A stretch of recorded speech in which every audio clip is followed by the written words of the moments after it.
is my Trabant. Yes, I'm talking about you. You're a good car. It's not.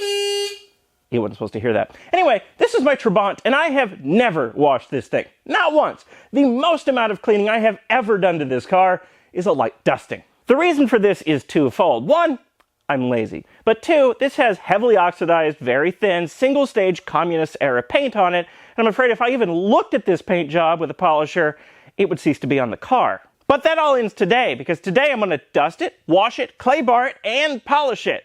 And assuming there's any paint left after all those steps, I'm going to finish it off by giving it a ceramic coat with Avalon King's ceramic coating. So I don't have to do any of that stuff again for a very long time.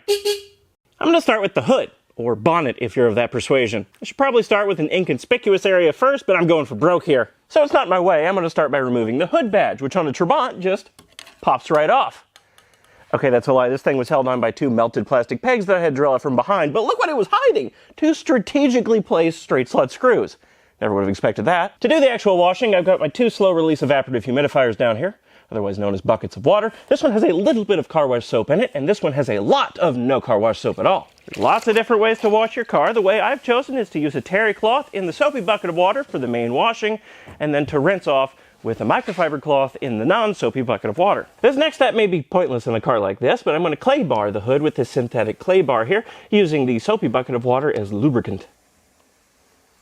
Before I continue, I'd like to acknowledge that my newly smooth hood here, and indeed the entire rest of the car, is covered in rock chips in the paint. And even though those rock chips are brown, I'm not going to do anything about them, because they're not rust. If you didn't know, the body panels on a Trabant are not made of steel or fiberglass or anything like that.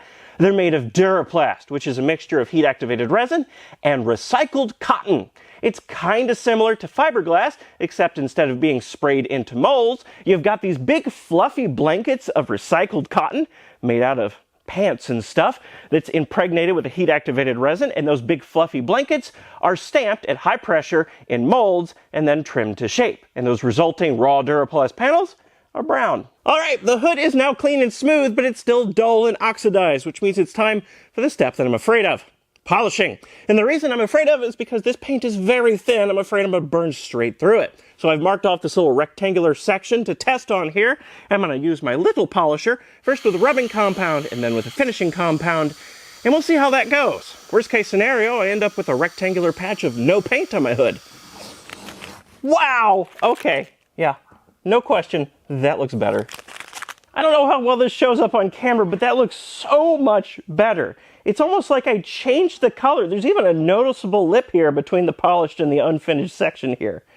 It's crazy how much difference that made. And I didn't burn through the paint. Now to do the rest of the hood with my bigger polisher, a Festool Rotex, a fancy German sander for my German car.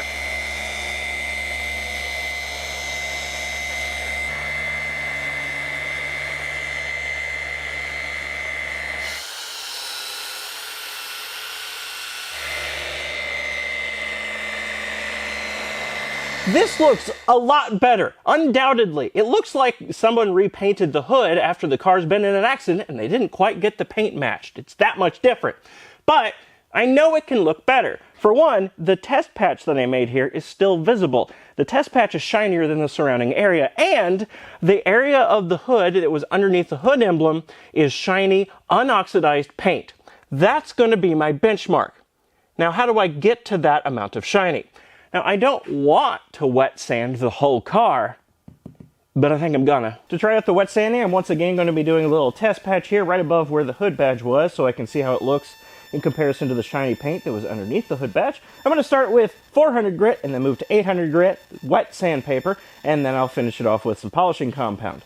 This is incredibly hard to show on camera, but the problem is there's still lots of scratch marks in the paint from the sandpaper. The leftover scratch marks could be because I started out too coarse at 400, or maybe I didn't spend enough time at 800, or maybe I didn't go with a fine enough grit. So I went out and bought some 1500 and some 2000 grit sandpaper. I'm going to redo the 800 grit on this, then go up to 1500 grit, then polish it again and see how it looks. I nearly made a mess of that one. I went through the paint here and here. Could have been a lot worse. This is no big deal because there's lots of raw Duraplast spots in the car anyway where the paint's come off. This is the only one that I've created. So for the rest of the hood, I'm going to start out at not 400 grit sandpaper, but 800, or maybe even 1500 grit. I don't need to do much wet sanding. All I need to do is get through the oxidization layer. I don't need to make this thing shiny and show car-like because it for sure did not come out of the factory that way. I wet sanded the entire hood to 800 grit, which left a nice cloudy finish in the paint, and wore my arm out. So to see how much further I needed to go, I did 2 more test patches here and here. On this spot, I did 800 grit, left it at 800 grit, and then buffed it and polished it. On this spot over here, I sanded up to 1500 grit and then buffed it and polished it. And for reasons I don't understand in the slightest, the spot where I didn't go past 800 grit looks better than the spot where I sanded up to a finer grit. I don't understand that. It looks less cloudy and it looks less scratchy. Don't get it, but what I'm going to do for the rest of the hood is leave it at 800 grit and then buff it and polish it. As for the rest of the car, I'm going to forget this whole wet sanding thing ever happened. 1, because the paint's too thin and it's way too easy to go through it. And 2, I don't know what I'm doing. While this is a fantastic car to learn on, I'd rather not remove all the paint to figure it out.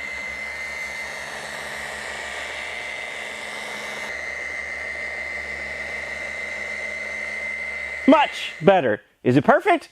No, not at all. I burned through the paint into almost 3 spots, and there are still visible scratch marks from the sanding bodge job that I did. But it looks much better than the surrounding panels, so I'm going to leave it alone before I do more damage, and now we're going to move on to the roof.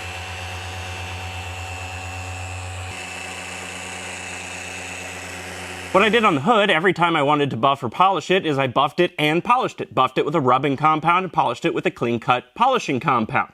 But all I've done on the roof so far is washed it off and then buffed it with the cutting compound and then washed off the cutting compound residue and then I've left it. And it looks pretty good. So what I'm going to try now is I'm going to split the roof right in the middle with a piece of painter's tape and I'm going to polish just 1/2 of the roof to see how much of a difference it makes. Hopefully it doesn't make much of a difference so I don't have to do both stages for every single panel on the car. Yes, I am performing an experiment just to see how lazy I can be. As you can see, polishing made a noticeable difference, so unfortunately that means I do have to buff and polish every single panel. Oh well. Undoubtedly the hardest part of this detail is going to be the area between the roof and the body panels. All these little nooks and crannies that I have to get into and polish, because my tool is too big to fit into these crevices, so instead I have to use my fingers. And it's going to be a lot of work. Heavy breathing is a requirement. If you ever wondered where these side vents on the Trabant go to, wonder no more, they go up into the cabin, presumably for pressure equalization. Although I doubt a car this poorly sealed needs vents, they're there. And now that you know the process I'll be using for the rest of the car, let's skip ahead a bit. If only it was that easy in real life. Now for a big transformation. What'd you do to the headlight bezels, I hear you ask? Well, this one was fine, but the one on the other side had been repainted at some point to a wrong shade, a shade that didn't match this communist green or whatever it is, which is fine, I could look past that, but what I couldn't look past was that it was painted on with a brush. So I made this change. On this fender, there's still the remnants of the masking tape lettering I put on the side of the Trabant when I took it rally crossing like 5 years ago. But now it's time for that to go away. Last side, notice all the blue marks on the door. That's where I've been opening the door of the Robin into the Trabant. I guess after I detail it and ceramic coat it, I ought to be a little more careful so that doesn't happen again.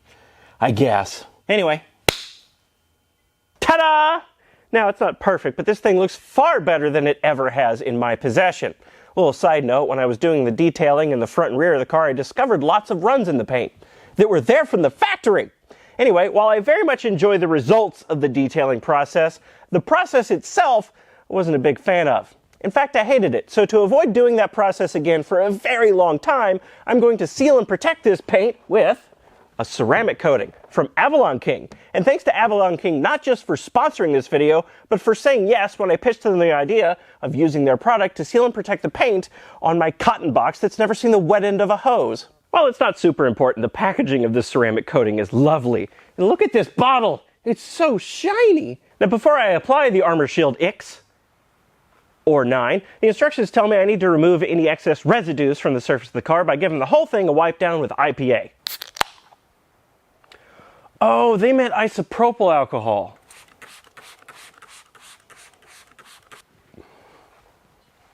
Now to apply the armor shield after the IPA wipe down, it comes with an applicator cloth, 3 of them in fact, and a little sponge to wrap the cloth around. You only work on one section at a time, so I'm going to start with half the hood here. Then you take the bottle of ceramic coating, the very pretty bottle, liberally dab it onto the cloth, and then wipe it on in a crisscross pattern. Then once it's flashed, by the way, you can very clearly see which side I've coated in the camera, buff away the residue with the included microfiber cloth. The process is super easy and very DIY friendly, and I'll show you the results after I get the whole car coated, but first I have to, coat the whole car. And don't forget, the ceramic coat's also good for windows. Ta-da! But of course, no ceramic coating video would be complete without the obligatory water repellency test. So, look at that, the water bounced right off. Armor Shield 9 creates a hydrophobic coating that repels water, that's what hydrophobic means, and dirt, seen here in blue. And if you're wondering how long this coating lasts, Avalon King says this coating will last 2 to 5 years, and they guarantee the first 2 years of that. As for my Trabant here, since it spends most of its time inside, I imagine it'll be on the longer end of that time span, so I won't have to do this washing, detailing nonsense that I don't like, again, for a very long time. And for all this blue that's left over, all I have to do is wipe it up with a terry cloth. And because the water beads right up off the surface, cleanup is extremely easy. Terry cloth isn't very good though. And thanks again to Avalon King for sponsoring this video. If you'd like to seal and protect your probably more normal car with Avalon King ceramic coating, you can check it out in the link in the description below this video. I'm so glad Avalon King reached out to me, otherwise I would not have done this, and the Trabant looks better than it ever has before. It doesn't look perfect, it's still a Trabant, and there were some downsides of doing the detailing. First of all, there was the wet sanding mishap on the hood where I burned through the paint in 2 spots, and after the detailing I discovered that the driver's side door and the panel behind it have been replaced at some point. They look worse than every other panel in the car, and they don't match, which was less obvious when the paint was gross looking, but is extremely obvious now that the paint looks fine. Otherwise, I'm super happy with how this came out. Thank you for watching. I'll see you next time. Can you all please shut up for 2 seconds? I'm trying to make a video. No one cares what you have to say.